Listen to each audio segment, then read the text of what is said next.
Bill Maher opened Friday's Real Time by calling it a very ugly week in America, and he set one simple standard on camera.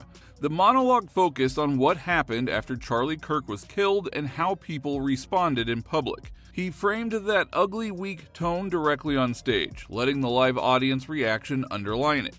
Maher himself addressed Kirk's death head-on and condemned those who mocked it. Late-night TV became the first place where he enforced the standard in real time. Jimmy Kimmel entered the discussion as the first example because late-night monologues often set the tone for how politics mixes with humor.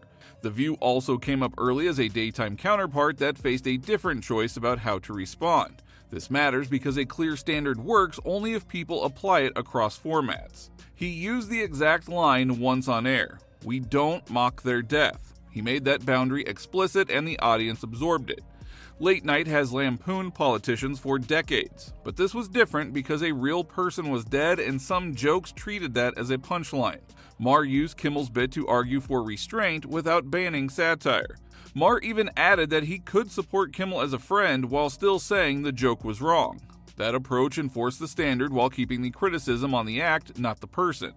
Kirk's death was still at the center, not a feud between entertainers. That is why the debate continued long after the show ended. Also, the same night, he made a point to separate friendship from judgment. He reminded viewers that Kimmel was a friend, but still said the bit crossed the line. That balance was key because it modeled how to criticize conduct rather than the whole person. Other late-night hosts have made similar adjustments after tough weeks, so the example spread quickly across the industry. It was a visible reminder that jokes about policy differ from jokes about a killing. Viewers recognized that difference as the week wore on. Writers and bookers also paid attention to those cues when planning segments. This shows why the response carried weight for audiences and for producers. After this, the Emmys worked as a simple pass-fail test for the industry. Maher condemned the A-list crowd for saying nothing about Kirk and contrasted it with the political speeches they still made. The room's silence was simple to read because everyone knows a show can pause for 30 seconds when it wants to. Award shows often craft tributes overnight when a figure dies, so the absence stood out even more to insiders. Producers sometimes fear pushback when a tribute is for a polarizing figure, yet that was the point of the standard. The missing remark became louder than any speech about other causes. That is why the event drew attention beyond entertainment press. The Emmys' silence tied back to the same rule with no conditions. The boundary was not partisan because it applied to how humans talk about a killing. Maher praised open conversation across divides while condemning reactions that cheered Kirk's death. Clips from cable and local TV picked up the same theme, showing how the standard spread beyond HBO. It reminded viewers that a minimum standard can hold even when people disagree on everything else. Political speech can be sharp while still stopping short of mocking a murder.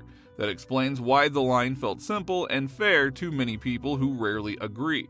With that, Maher made Kimmel and The View the centerpiece of his enforcement.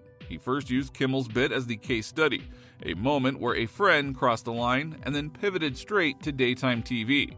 The Friday bit started with an FCC clampdown riff that led to The View by name. The mock pitch landed hard. They got a new show lined up. It's called Morningwood with James Wood. But after the gag, Maher turned serious and said plainly that The View didn't say anything about this week. Nothing. He framed that silence as more than a slip, as a proof that the rule applied across formats. The same standard that ended the jokes on late night also demanded one humane line from daytime's biggest panel. He told the women on the show directly, risking one honest sentence on air is survivable, even if it upsets a friendly audience. Now that pairing, Kimmel's overstep and The View's omission, created the hinge of the night. Both were judged by the same quote, "We don't mock their death." By contrast, the Emmy silence earlier in the week became just a control test, a room with microphones proving what happens when no one speaks up. But The View's silence mattered more because it was a choice by people Maher knows and praises as colleagues. This was not just about Hollywood as an institution, it was about specific peers failing a standard he set live on HBO. That is why the heart of the segment lives in the double enforcement. One late-night host who went too far, and one daytime show that refused to say anything at all.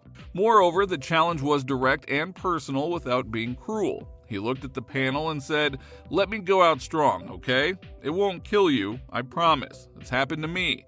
He even added that he may go out after this show, and that they might only talk about it because he had pushed them. The point was that taking one honest line on air is survivable even if it risks blowback from a friendly audience.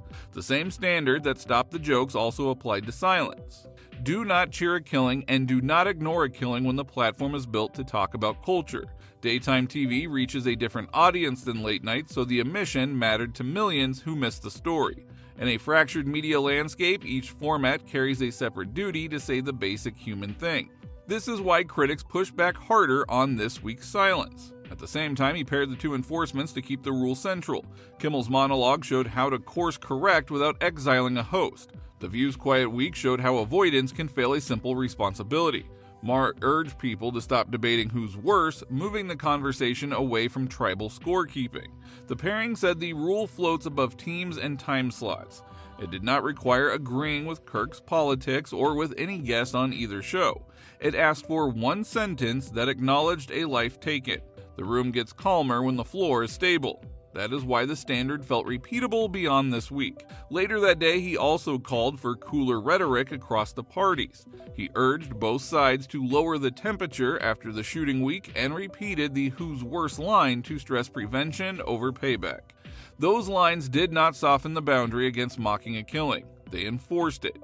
In past cycles, similar calls came after attacks on public officials from both parties, and those moments reset coverage for a time. This was in that tradition, with a reminder that language matters before events get worse. The cool down also protected the standard from being framed as a one-sided scold. This helps explain the tension that followed when some voices kept cheering. Also, dialogue stayed central to his case for how to do politics on TV. Maher praised conservatives like Kirk, who still showed up to argue face-to-face, and contrasted it with activists who refused to talk at all. The point about supporting Kimmel as a friend fit that theme, because friendship did not prevent a clear critique. Across shows, those elements built a picture of how to disagree and still keep a florid decency. The message traveled into podcast, radio, and local TV segments, as bookers looked for guests who would engage. Audiences often respond well when people they oppose appear and speak without being shouted down. That is why the conversation about dialogue kept growing through the week. To close the week, the standard sat in the center of live TV. He enforced it on a late-night monologue and on a daytime panel that stayed quiet.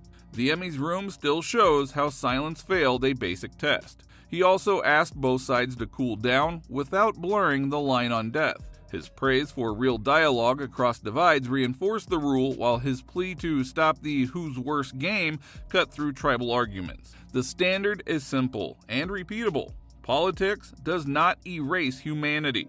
That is why the line he drew can be enforced again the next time that it is needed.